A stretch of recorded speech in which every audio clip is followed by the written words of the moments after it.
Good morning, everyone. This is video number 8, Standard 10th, Subject English, English Medium. Up to now, you have seen I have talked about grammar topics in 1 to 7 videos. So, today in video number 8, I am going to take first number poem, Dust of Snow. First of all, before I start first number poem, because up to now I have talked about grammar topics and how can be asked in the exam, and I have given you paper style even of board. So what will be asked from poems, let me tell you first of all. So first thing will be asked from the poems, that is poem based question answer. Poem based question answer, it means stanzas will be given and downside question answer will be given. So you have to refer poem or stanza and then you need to find it out question answer from that stanza. This will be asked from 1 to 11 poems. There are 11 poems in this textbook. So that will be asked. Second, question answer will be asked. 2 marks, 3 marks, whatever. Maybe line will be given. You need to elaborate, or any question you need to explain. That will be asked. Or third, figure of speech. Figure of speech. These three things will be asked from the poems, that from 1 to 11 number poems. So figure of speech. There are 26 figure of speech, but whichever included in our syllabus 10th, that I will discuss in each poem, and differently also I will discuss. So these three things will be asked from the poem. Poem based question answer, stanza will be given and question answer will be given. Means you need to find answers, and thoroughly question answer will be asked and figure of speech will be asked. Now, figure of speech will be asked in the form of MCQ. 4 options will be given and you will be finding right answer from that 4 options. Now, let me start the title of the poem, Dust of Snow. You can see 2 words in the title, dust and snow. Both words are opposite. You see, dust. Whenever your mother or sister or anybody, or maybe if you are girl, then you are doing dusting of your house. So you know that dust is dry, right? So the word dust is dry. Same time, snow. Snow is a word that is moist. Dust is dry. The meaning of dust is dry and snow means moist. So you can find 2 opposite words in the title itself, that dust means dry and snow means moist. So the Dust of Snow is written by Robert Frost. Dust of Snow is written by Robert Frost. Sometimes poet also can be asked, that who is the poet of this poem or that poem, or how was he, or maybe something can be asked. So Dust of Snow is written by Robert Frost. He was an American poet. He was from America. He was an American poet and he was born in San Francisco. He was born in San Francisco and the city name was California. And the city name was California. He was an American poet. He was born from San Francisco, California, and when he started his journey as a poet, when he started writing, first of all, when he started initially, his poems or his works were published in England. Though he was living in America, his works were published in England. But slowly and gradually, when time passed, then after his works were published or started publishing in America. So see, and I think you might have observed that all the poems of English medium or English, you can find poets are mostly from another country, not from India, right? Because maybe they have different thinking about English and their mother tongue. Because in America you can see they are 2 years babies or small children are speaking English that way, that we cannot speak. How we are speaking in Gujarati when we are small, same way they are speaking in English when they are small. So that's why mostly all the poems, 99% written by poets of another countries, mostly not from India. Now, you have understood the meaning of title Dust of Snow. I have told you what can be asked from the poems, and I have also given information about the writer. Who was he? American poet. He was born in San Francisco. The name of the city was California, and when he started writing, his works were published first of all in England and then after in America, not directly in America. Now, before starting any poem, we should know word meanings. We should know word meanings because word meanings means whichever difficult words. So, before poem, if you understand the meaning of the words, then you will not have any poem while explanation of the poem. The first one is hemlock. This poem is very short, and that's why only three difficult words are there that may you might know or maybe don't know, right? So, first word is hemlock.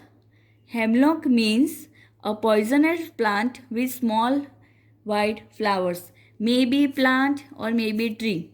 But see, a kind of tree that is poisonous and having white flowers. So, this is a poisonous plant. You have seen there are so animals, they are poisonous, but even some plants or trees are also poisonous. So this is one of them, hemlock tree, that is poisonous, having white flower. Second one is rude, R-U-E-D, rude. And one more thing, hemlock is a noun. See, while explanation of grammar, I told you that you should know grammar topics for speaking fluently in English. But if you know grammar properly, but if you don't know vocabularies, then it is worthless. Because you should know vocabulary as well. Because if you don't know the meaning of particular word in English, how can you converse? How can you speak? So you should know vocabulary also. You should know difficult words also to speak. So second one is rude. It is a verb. You know parts of speech, noun, verbs, adjective, adverbs, you should know. So second one is rude. It means held in regret. When you are doing something and you are feeling regret, after doing something, if you feel regret, it means you are a good person. One should regret after doing something wrong. But it's better don't do wrong. But sometimes if you are doing and then after you are regretting, it means you are the good person. So here rude means something that you are feeling regret, that you have done something wrong. You have that feeling that yes, I have done something wrong. Third one is Dust of Snow. See, the title of the poem Dust of Snow. As I told you, dust means dry, snow means moist. So, here it doesn't mean that dust and snow both are mixed. It means powdery particles of snow. You know that snow may be in the form of like a somewhat ice form or ice cube type, but not in a form of that much solid. But snow means somewhat moist and powdery particles of snow. That is called dust of snow. The title of this poem, Particles of the Snow. That is our poem title. So, up to now we have seen about writer, we have seen what will be asked from the poem and three difficult words that we will understand throughout the poem. Hemlock, the name of the tree that is poisonous, having white flowers.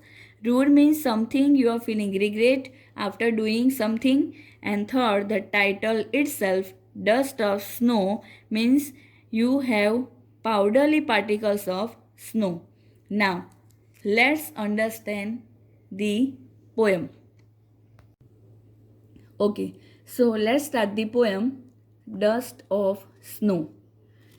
It is very important to recite the poem before you start explaining. So, the first stanza.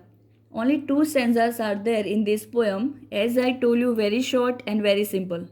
Without explanation of mine even, you can come to know what does this stanza want to say. So let me start. The way a crow shook down on me the dust of snow from a hemlock tree. As I told you, hemlock means a poisonous tree. So, the meaning of this stanza is the poet is upset and sitting under the hemlock tree. See, before sitting the hemlock tree, he was upset, and because of that, he came near the tree and he sat down under the tree. Suddenly, a crow sitting on the tree. When he went over there, a crow was sitting on the tree same time, and he shakes the tree and fine particles of snow from the tree falls on the poet. See, when the writer came over there, the crow was already there on the tree, and when he started shaking the tree, some particles of snow fall or fell on him. But see, you know that if rainy season or if snow has fallen, then some particles will be there on the leaves, right? So when the crow started shaking the tree, some particles of snow fell down on the poet. So, you know that as I told you, he was upset, he was sad. So, as soon as he saw the particles of snow, he became somewhat happy from sad. This is the first stanza. See line by line. The way a crow shook down on me. The poet was upset himself and he went near the hemlock tree. He sat under the hemlock tree and he found a crow already there on the tree, and he shook down on him some dust of snow. He shook down on him some dust of snow. It means particles of snow. So, this made the poet happy from sad. So, this is the first stanza. Now, I have talked about figure of speech. In the first stanza, in this line you can find figure of speech, the dust and snow. This line you can find figure of speech. Out of 26 figure of speech, here is antithesis. I will explain, no problem. All the figure of speech. Antithesis. Dust of snow. This line has the figure of speech called antithesis.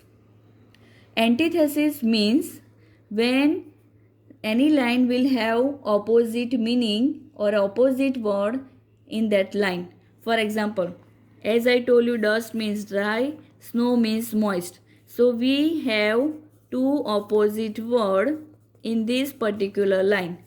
Antithesis means two opposite words in the same line. So if two opposite words are given in the same line, that is called antithesis, and we have two opposite words that are dust and snow. So these two opposite words are there called antithesis. See second stanza. Has given my heart a change of mood and saved some part or a day I had rued.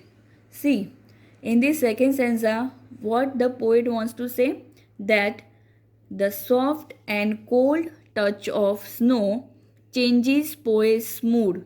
See, changes poet's mood from sad to happy. He starts feeling refreshed.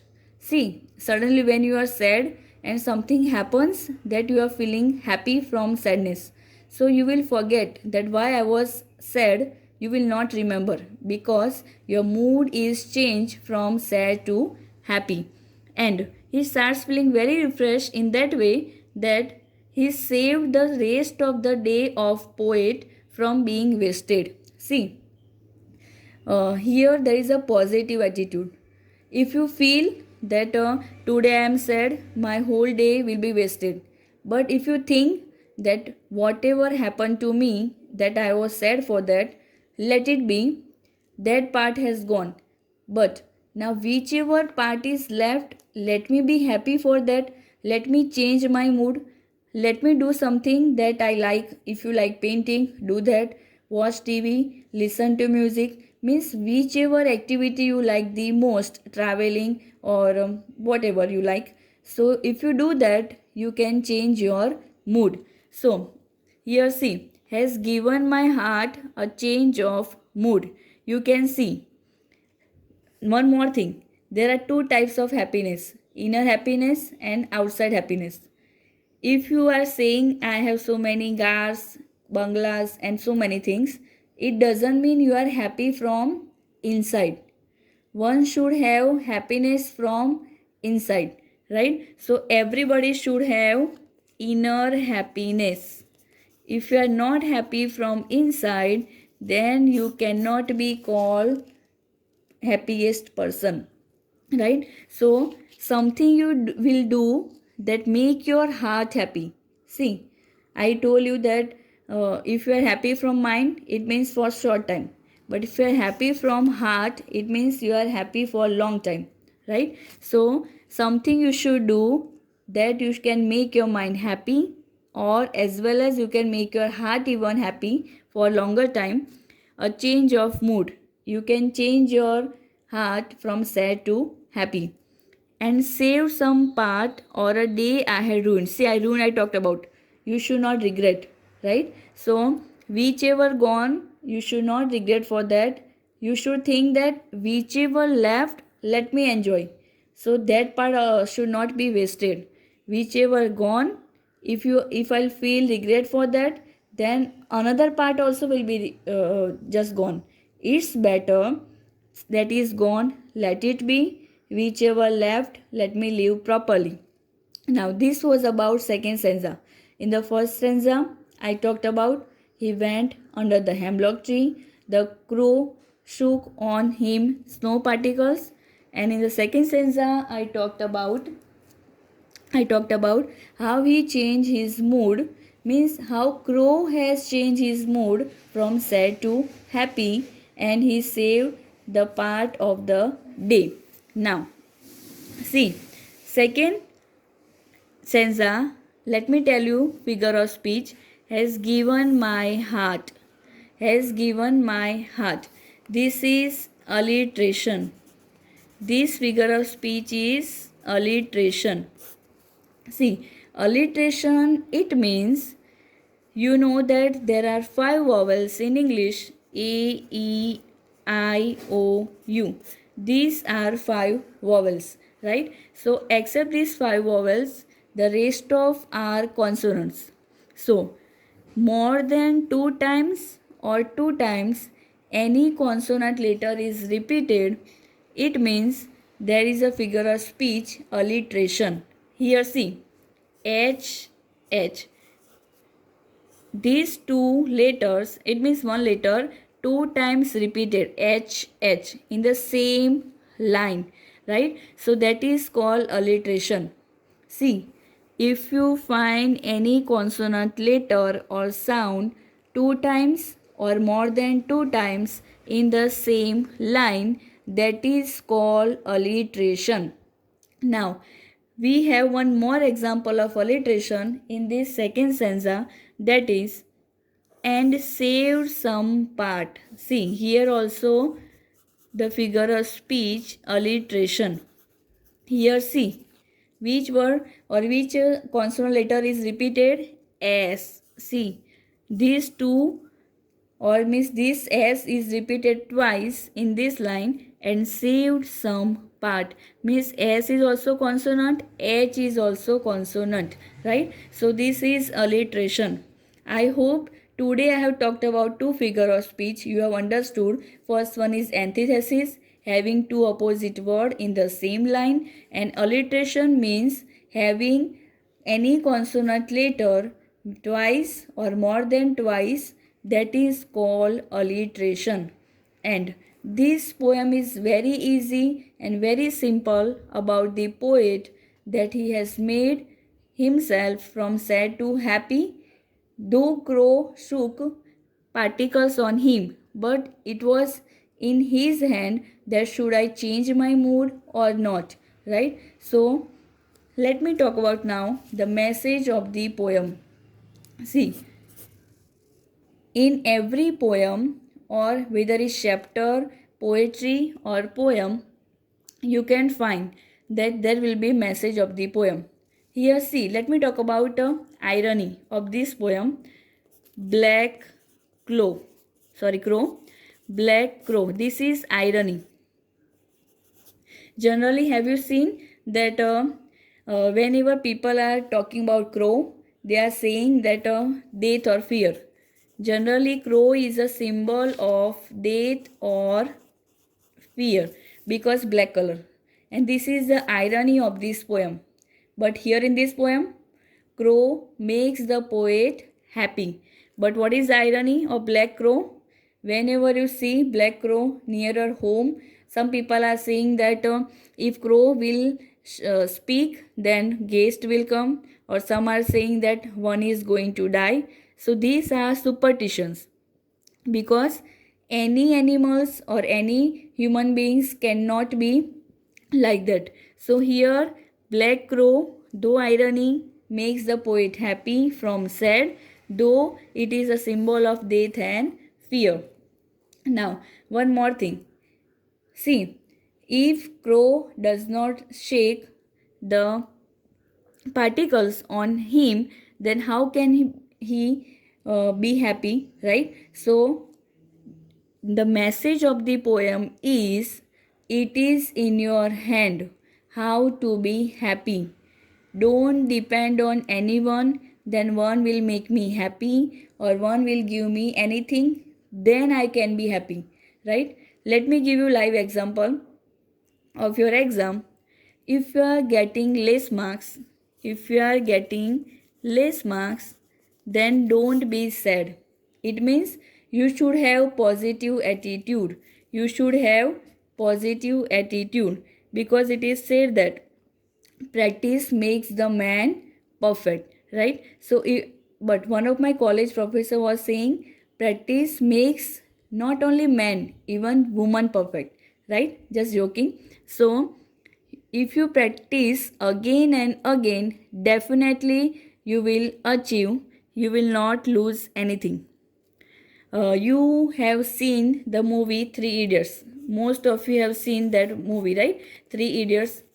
Have you seen in that one popular dialogue that all is well, right? That is called positive attitude. In this poem also, you should have positive attitude. It means, it doesn't mean that you will say that in exam I will not read anything, I will speak all is well, all is well. The meaning is not that. If you will have positive attitude, you will achieve for sure. This is human psychology. If you feel I will be fail, I am going to get less marks, I have not read that much, then definitely you will lose. So what is the main motto? Positive attitude, that is human psychology, and you will achieve for sure. So in this poem I have talked about positivity, how can you change your mood from sad to happy, and this is the message of the poem. Not only for the sake of poem or question answer you will remember, but you will apply in your life this message of the poem to make your parents proud, to make your teachers proud, and the most important, to be a good person in your life. And I would like to finish this video of this poem by saying that I have not said, but Swami Vivekananda has rightly said that arise, awake, and stop not. Arise, awake, and stop not till the goal is achieved. So, achieve your goal, till that, don't stop. And read this question answer that I have given in worksheet, copy down in your regular English notebook, and then I have given poem based question answer as a worksheet that you write on your own, solve it, and be a good person in your life. Thank you.